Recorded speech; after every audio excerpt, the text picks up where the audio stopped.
I run a $500 million portfolio of companies, but 10 years ago, I was actually a personal trainer doing fitness competitions. And so today, what I want to share with you are 5 business lessons that I learned from competing in bikini competitions. So rewind about 13 years ago. I was actually about 100 pounds heavier than I am now, and I was seeking to lose weight. And along that journey of losing 100 pounds, I decided that I wanted a big, ambitious goal to aim for. And so what inspired me and terrified me more than anything was seeing all of these girls stepping on stage doing fitness competitions. From that point on, my focus was I want to get in shape enough that I can actually compete in these competitions. I thought it would help my career. I thought it would help my confidence. But what I didn't realize along the way was all of the lessons that I was going to learn that were going to transfer into what I didn't know would become my life very quickly after, which was being a businesswoman. The first lesson that I learned through competing in a bikini competition is that life is not fair, and you can want other people to play fair, but that doesn't mean they're going to. So the entire time that I was preparing for a bikini competition, felt like, you know what, at this point in time, I have built up my business. I'm not going to try and really get a ton of new clients right now because my goal is to focus the next 4 months on just crushing this. And so I remember I just kind of like didn't do as much prospecting, didn't do as much reaching out. And eventually my sales manager kept saying things to me of like, hey, you know, like, are you going to get more clients? Like, are you going to go prospect? And I was like, I don't want to take on more people because I'm busy in my other hours doing these things to reach this goal. And I remember he pulled me into his office one day and he was like, listen, I understand that you have this other thing going on. And I want you to understand that you can't let that affect what you do here. He was a very good boss. And so for me to hear that, I was like, well, shit, like, I don't feel like I have the capacity for all of these things. And he was like, well, maybe you need to increase it. Even though I had expectations of myself, there's still all these other things I had committed to. And the reality is that I, as somebody's employee and as a teammate to other people at that business, owed it to them to continue trying my best because I was putting up really good numbers. And when I kind of stopped, that obviously hit the whole team. And I was doing it because I wanted to win this bikini competition. I remember thinking like, that's not fair. Like, dude, I want to do one thing for myself and I'm not going to be able to like put a 12 out of 10 effort in this entire time. Like, that's ridiculous. I was not putting the effort into figuring out how to do both, how both could benefit each other. Instead, I was just like, I'll do less of that to do more of this. The reality is like, business is not fair. You're going to have times where it conflicts with lots of things you're doing in life. And you're going to feel like, I'm exhausted. I have so many other things to do. And you're still going to have commitments to people on your team, to customers, to partners that you have to fulfill. Honestly, it doesn't matter that I have taken on extra commitment. It doesn't mean that I can let these other commitments drop. What it means is like, I might be in a season where I don't have any downtime. And that is what I went into when I was doing my competition. It wasn't that now I had discretionary time and free time. It was like, okay, I have to do both of these things. And so like, I can't drop the ball on either. And so I just don't have time to do other things. I don't have time to see friends. I don't have time to go out to dinner. I am going to have to do both. I've just learned time and time again that there's many times in my business where, a lot of people set out in business and think, I'm going to have all this time to myself. I get to dictate my time and what happens. At the same time, you have this team that relies on you. You have customers that rely on you. You have made commitments to people. Responsibility comes with a price. And so that price is that you have to determine, yes, what you do with your time. But a lot of people think that what they do with their time is always going to be what they want. But it's not. A lot of times it's what's required to get to the next level. It's not always going to be exciting. And it's not going to feel fair. You're going to be like, really? Like, I have to do all of these things.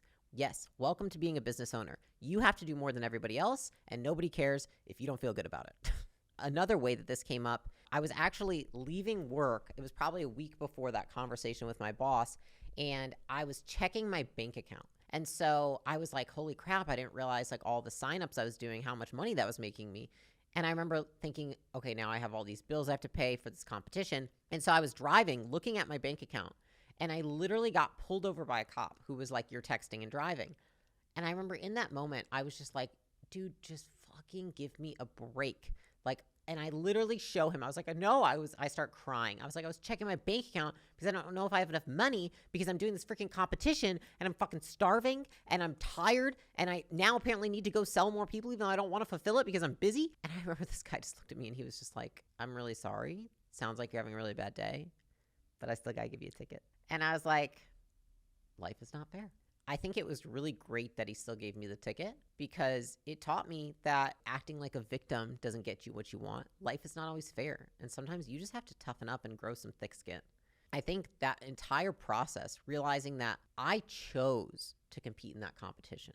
This wasn't some obligation I had or some like horrible hardship that I had taken on, that I had not even known and just like been thrown into. And that's very similar to business. People almost want like this like consolation prize, or they want attention for the fact that it's so hard to have a business. And I've just never taken that stance because this is a privilege I have. The same goes for business. It's like you chose to get into business. And so you can't expect people to feel bad for you because of a dream you're trying to follow. People are not always going to understand. They're not always going to give a shit. Stop acting like the victim, toughen up, and realize that you just need to go get to work and get results. The second business lesson that I learned from competing in fitness competitions is that it's much easier to achieve extraordinary results when you don't hang out with ordinary people. This sounds ruthless. And listen, call me a bad friend. Call me a bad person. But I will never allow a single human to get in the way of me and my goals. Because my goals are promises that I make to myself. And if I don't keep those promises, I don't become confident. I don't become a better person. I don't realize my own potential. I left Michigan to go to California to seek out a career in fitness and to compete in the competitions where it was the hardest. And I remember a lot of my friends were not supportive. In fact, it was like the cliche, oh, are you too good for us now? Oh, now you've got all of the, you're in the fitness competition and blah, blah, blah. And are you really going to walk on stage in a bikini? Isn't that kind of slut? Like literally anything and everything you can think of, they said to me. And I remember thinking to myself, gosh, this is like what people talk about in the movies and the books that people say, like the cheesy shit that you're like, are you really saying this right now? And they did. And I remember thinking like, I just need to get the fuck out of here and get around people who get my vision, who have big dreams for themselves, and who aren't made to feel insecure. Those friends that were speaking ill of my dreams, they did that because they gave up on their own dreams long ago. And I think that's what I had to realize is that if somebody gives up on their dreams, it's very hard to keep them around when you're trying every day, putting 110% effort in to accomplish yours, because you make them feel insecure and you remind them of the person that they could have become but didn't because they stopped. And so I remember getting a new job, finding new friends. I found people that I could do posing practice with. I found girls that would share meal prep recipes with me so that I could have people that would hold me accountable. And all of a sudden what I realized is that I had been in an environment where everyone had made it harder for me to achieve my goals. And now I was in an environment where my friends made it easier for me to be who I wanted to be, to reach my dreams, to achieve my goals. And if anything, they encouraged me. And I remember it was that experience that taught me how important it is who you surround yourself with and how important it is to go against what you've been taught. A phrase that I repeated to myself over and over again was, maybe I am a bad friend for the fact that now I have no friends that I had in college. Maybe that's cold and harsh, but the thing is I really looked at every person I decided not to actively invest in a friendship with and asked myself, are they going to, in any way, interfere with me achieving my goals? And if the answer was yes, there's billions of people on earth. Why should I keep people in my life who make it harder for me to be who I want to be? And that was really the biggest thing that I learned through that process is by getting all of these new friends, I realized the current group I had, they weren't going to allow me to rise up because you're not going to get to the next level making everybody else happy. And sometimes in order to make yourself happy, you have to allow everyone else to feel unhappy. I had been such a people pleaser and I had wanted so badly to, make other people happy so many times in my life. And I finally realized how much it was holding me back.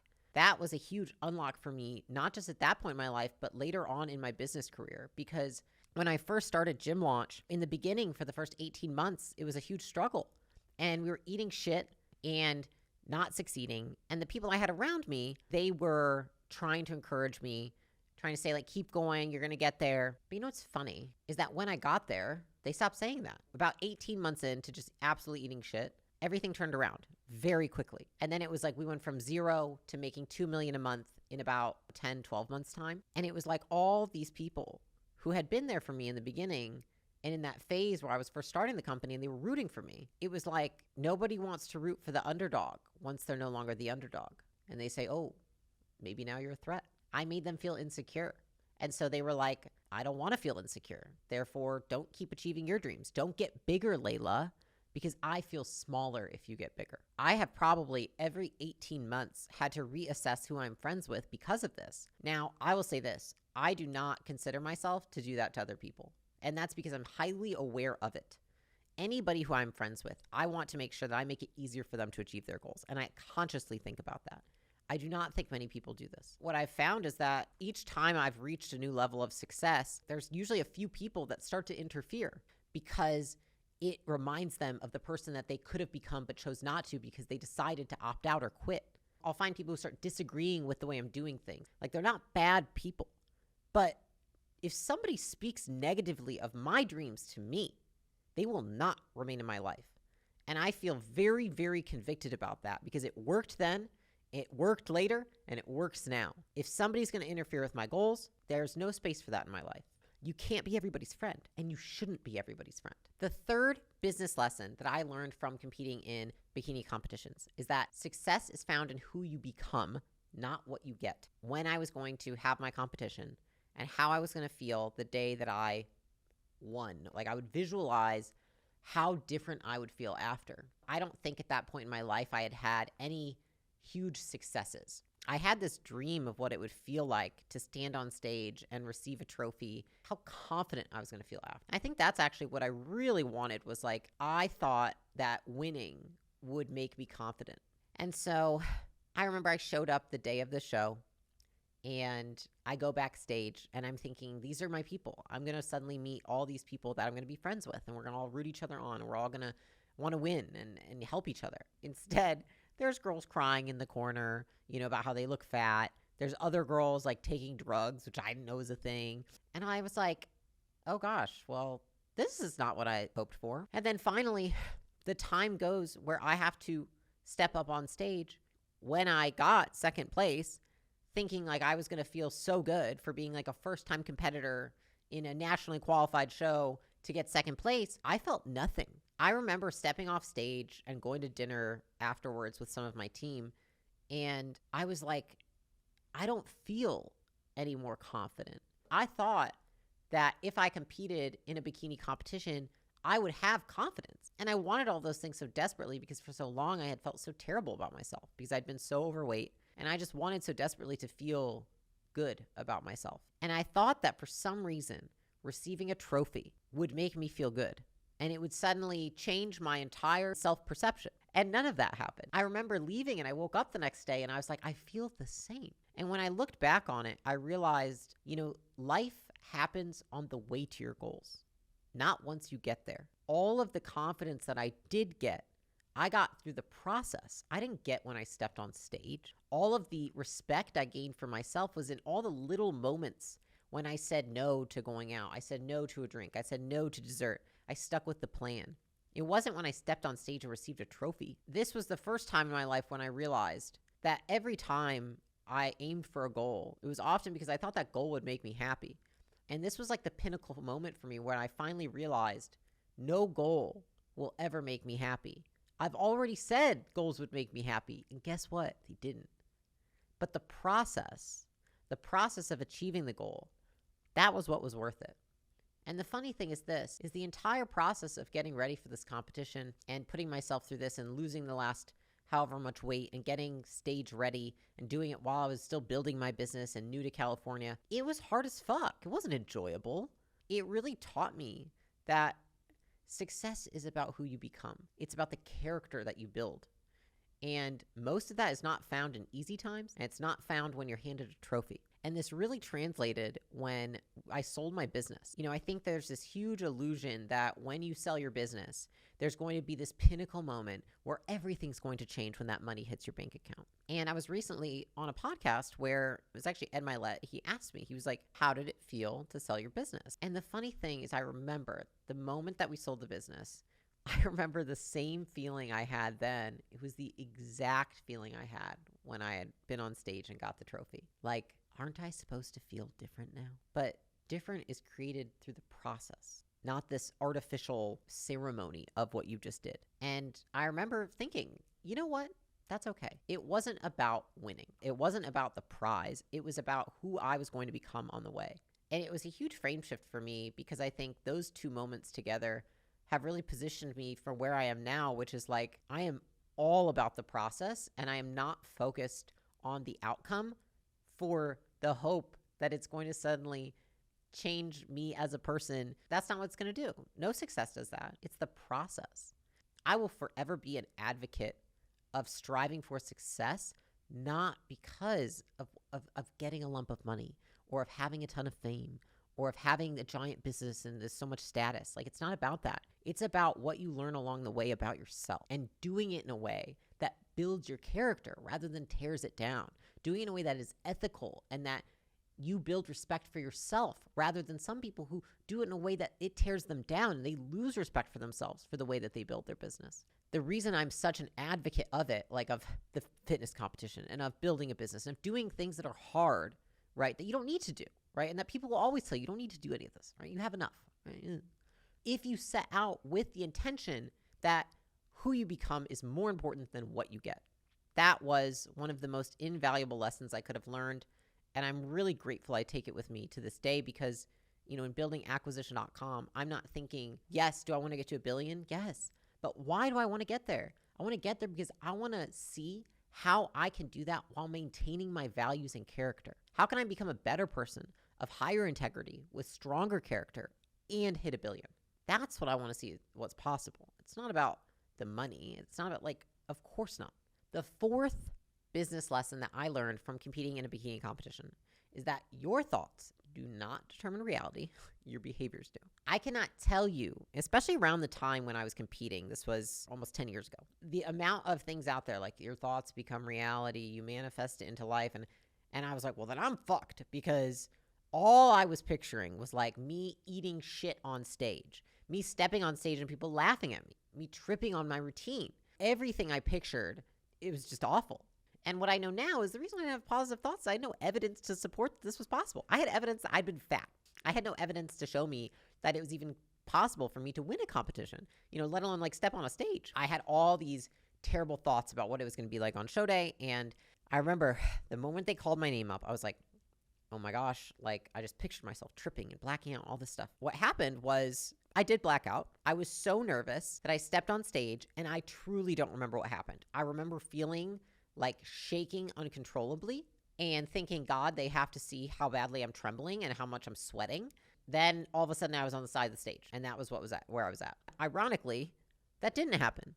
I had practiced so much that my body knew what to do without me even having to think. It was so subconscious. And so what I realized in that moment and afterwards was that practice and behavior and action dictates my success, not my thoughts. My body had practiced the routine so much that no matter how nervous I was, it still knew what to do because I had put in the fucking work. This is what has translated to business for me every time. I used to think I had to think really happy thoughts. I had to visualize my success. Are those things nice? Yes, they're nice to have. I would prefer to think good thoughts about where I'm going to end up. But guess what? My brain don't work that way all the time. And if you watching my channel, yours probably doesn't either. You're not always thinking, you're like, what if it all goes to shit? What if I lose all my money? What if everyone fucking quits? What if my customers leave me? What if this guy steals from me? What if of course, because that's how your brain's supposed to work. You're supposed to survive.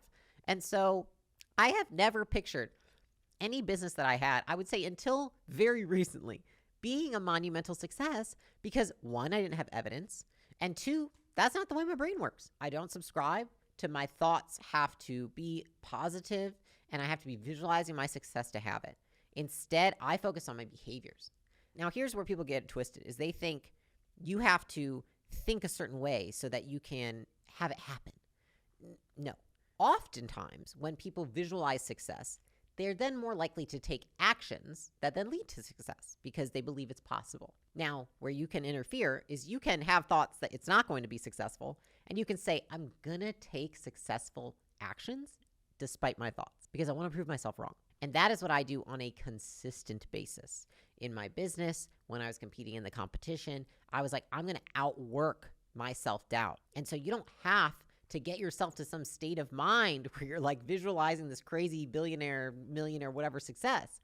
You just need to go out there and do the fucking work. Success does not discriminate to who is taking the actions or to what thoughts are in your head, you're going to get the result. You can think all day you're not going to lose the weight. If you eat less calories and work out, you're going to fucking lose weight. What you want to do is, if you're in that period where you haven't realized this yet and you haven't learned this lesson, is just trade the time that you spend visualizing success for time spent practicing success. That is the way I phrase it to myself. It is more valuable, and you will learn more if you practice being successful than if you visualize being successful. Now, obviously, guys, I am human. It would be nice to have both, but we don't always get that, and that's not always where our brain is at. And so we have to learn to act despite that. And this taught me that, because I truly was like, I'm not going to win. I'm going to be like, I'm not even going to get placed in top 10. And then I remember my friend who I swear, every time I looked at her, I was like, this bitch looks better than me. And she didn't even place in top 5. And I remember I was like, I don't even get it. And then I was like, you know what? Can't trust my thoughts, because my thoughts were still stuck on the version of me that had been 100 pounds overweight. I couldn't even accurately perceive myself. And the funny thing is, when I got first into business, I couldn't accurately perceive myself either. And sometimes to this day, I still can't, which is why it's hard sometimes to visualize being successful, because we don't really know where we stand. The only thing that I have found that has worked for me is just successful behavior precedes successful outcomes. So focus on the behavior, focus on taking actions as if you will be successful, and then you will get there. The 5th lesson I learned about business from competing in a bikini competition is that clarity creates speed. Speed leads to progress. Progress leads to momentum, and momentum leads to success. When I set out to do this competition, I wanted to break down my goals so that I knew exactly what I needed to do on a daily basis, on a weekly basis, on a monthly basis, on a quarterly basis to hit my 1-year goal, which was to compete in a competition. I essentially made this giant board. Instead of making a giant visualization board of all the things that I would like to have, I was like, let's do something practical. I'm going to break my year-long goal down into what I need to do in these time increments. And I also want to put down what I'm going to need to do from a business sense so I can do both. And so I had this giant board, and I broke it down into what I need to do within 12 months, within 4 quarters of the year, each month, each week, each day. And then every day, I would check off the items that I knew I needed to do on a daily basis to hit my goals. And I did this so I could remind myself of how taking small actions every day can lead to big success. But you can't do that if you're not clear. And what I had at that time, and I didn't even realize this, was I had maximum clarity. I didn't even know just what I needed to do over a year's time span. I knew what I needed to do within a day. Every single day, I knew what top 5 things I needed to do, so I was on track to hit my goals. So I had taken the time to get really freaking crystal clear on what I need to do to hit my goals.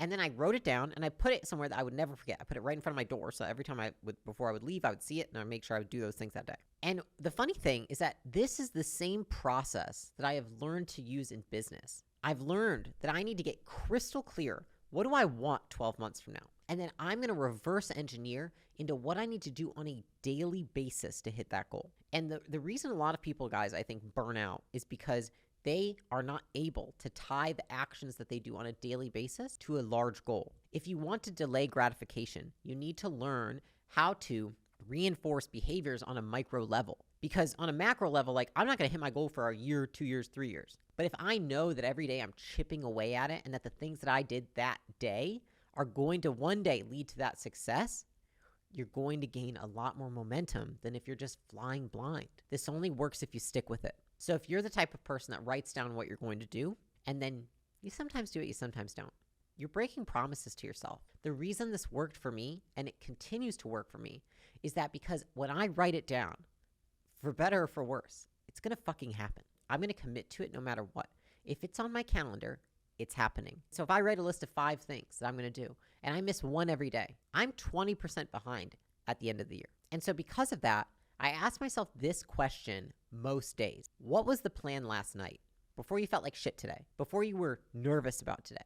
And I'm like, all right, whatever the plan was last night, I'm fucking sticking with it. And I think nowadays, a lot of people, when they're trying to achieve these big goals, instead of seeking out clarity, they seek to avoid their goals. And here's the thing about achieving big goals is that once you get really clear, you don't want to stop because it feels really good to gain momentum getting there. Now, a lot of people, what they don't do is they don't get really freaking clear on what their goals are. And then what happens is they get into this place where they start to feel tired, they start to feel exhausted, and they start not to see everything adding up into that goal. And then they start to avoid the work it takes to achieve that goal. They might say, oh, you know what? I need like a self-care day. I needed this. No, you don't need a self-care day. You need to stop avoiding the sacrifices needed to achieve your goals. That will ultimately make you happier than any bubble bath ever could. People, I remember, would say to me when I was competing, they're like, oh, just, maybe take the day off. And that's not the fucking plan, dude. The plan to achieve my goals is that I need to do this today. So stop telling me to take a freaking bubble bath. Me becoming the person that's capable of doing this is going to make me 10 times happier than any freaking bubble bath could. And so when people say that, I think it's ridiculous because we've conflated self-care with avoidance. Like, yes, let me avoid achieving my goals. That's going to make me feel better. Like, sure, in the moment, you're going to feel better if you have a glass of wine and take a bubble bath. But at the end of the day, me keeping my commitments to myself, that makes me feel better about myself than any moment of escape ever could. For anybody out there that's watching this, that's trying to achieve your goals, like, I just want to tell you, like, it's okay to stick with the plan when you don't feel good. It's okay that you're very clear on what you want, you understand the sacrifices, and you're willing to make them. And I think at the end of the day, I've never been told to stop or slow down by anybody who was ahead of me.